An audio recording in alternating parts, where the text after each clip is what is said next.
আলহামদুলিল্লাহ, আমি আজকে বিশেষ করে বাংলাদেশের যে দুর্যোগ এলাকা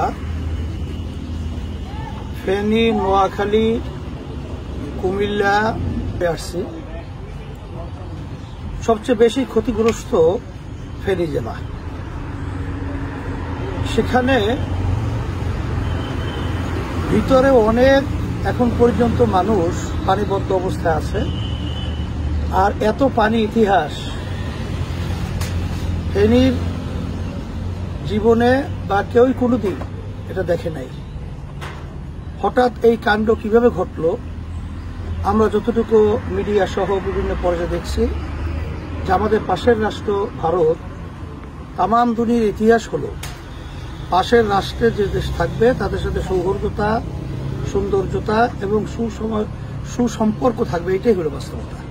কিন্তু আমরা যেটা লক্ষ্য করেছি যে আন্তর্জাতিক সম্পূর্ণ আইন অমান্য করে তারা হঠাৎ কোনো ইঙ্গিত বা কোনো কথা না বলেই তারা পানি ছেড়ে দিয়েছে, যেই পানিটা আমাদের দেশের বিভিন্ন জেলায় আজকে আমাদের অনেক ছোট ছোট বাচ্চারা, অনেক মা বোনেরা, অনেক পুরুষ তারা মারা গেছে, অনেকে শাহাদত বরণ করেছে।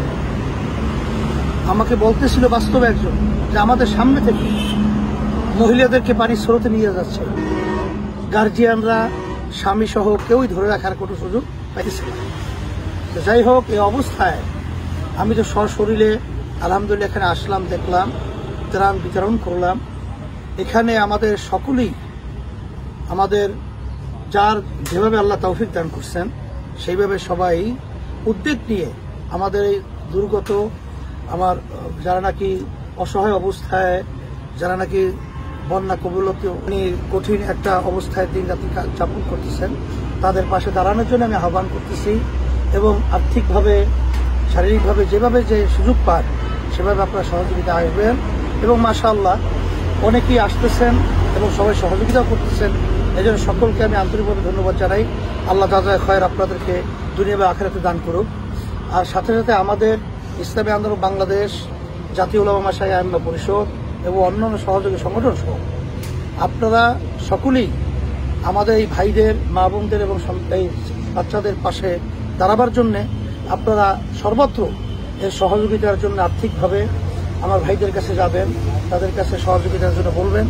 এবং আমরা যেটা আসলে লক্ষ্য করেছি অনেকে কিন্তু ভিন্ন ভিন্ন আপনার গাড়ি নিয়ে আসার জন্য চেষ্টা করেন, কিন্তু আসলে গাড়ি নিয়ে সেই জায়গা পর্যন্ত পৌঁছাবার মতো পরিবেশ আসলে সেভাবে এখানে নাই। অনেকাংশেই সেটা কিন্তু বিভিন্ন কায়দায় অন্যভাবে পৌঁছে দেওয়া হয়। তা আমরা সাংগঠনিকভাবে যদি এটা আমরা ব্যবস্থা নেই, আশা করি আল্লাহর রহমতে আমাদের এখানে পর্যাপ্ত দায়িত্বশীলরা এবং মুহিব্বিনরা কাজ করতেছে। তারা সেখানে স্পিডবোট সহ, বিভিন্ন ট্রলার সহ, বিভিন্ন নৌকা সহ বিভিন্ন ব্যবস্থা তারা রেখেছে। তারা সেখানে পৌঁছে দেওয়ার ব্যবস্থা আলহামদুলিল্লাহ করতেছে। এবং আপনারা সেভাবে যদি করেন তাহলে তাদের জন্য বেশি উপকার হবে।